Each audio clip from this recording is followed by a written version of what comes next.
இன்றே டவுன்லோட் செய்து உங்கள் ஃபேவரட் ஷோக்களை என்ஜாய் பண்ணுங்க. தயவு செஞ்சு எல்லாத்தையும் இதோட விட்டுடுங்க.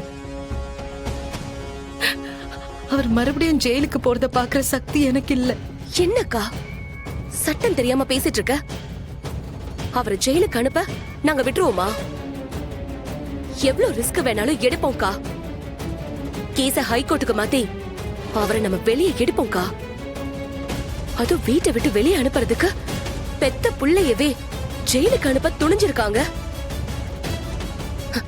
அப்ப அவரை காப்பாத்துறதுக்காக நம்ம எந்த எல்லைக்கு வேணாலும் போகலாம்ல.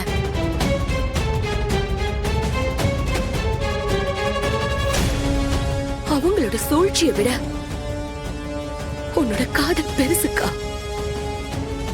அதுக்கு பவர் கூட அதிகம்.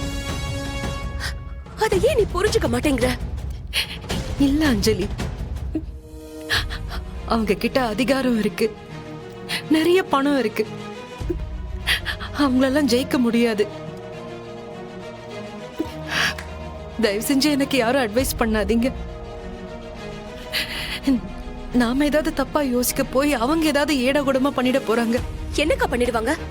என்ன பண்ணிடுவாங்க? பெத்த புள்ளைய கொண்டுருவாங்களா? அஞ்சலி, நீ மாமா விஷயத்துல வீக்கா இருக்கிறதுனாலதான் அவங்க உன்னை வச்சு காய நகர்த்துறாங்க. இங்க பாரு, வேணாக்கா. அவங்களோட சுயநலத்துக்காக உன் வாழ்க்கைய பலி கொடுக்காதக்கா. துளசி, நாங்க சொல்றத நீ கேளு. வேண்டாம் வேண்டாம். இல்லம்மா, என் முடிவுல நான் உறுதியா இருக்கேன்.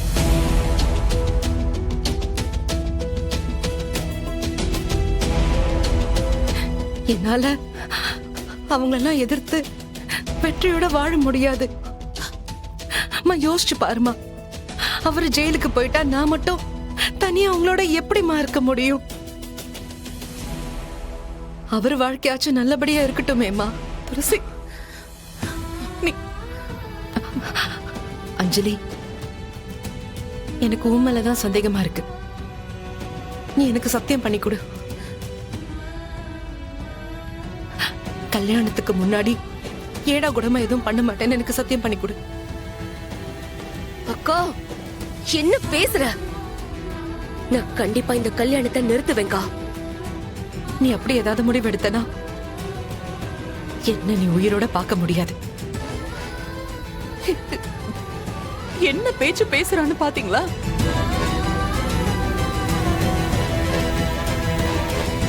நீ மாமாவை பிரிஞ்சு வாழ்றதும் உசுர விடுறதும் ரெண்டும் ஒண்ணுதான்க்கா. உனக்கே தெரியும். நான் சொல்றத கொஞ்சம் புரிஞ்சுக்கோங்க. சத்தியம் பண்ணி கொடு.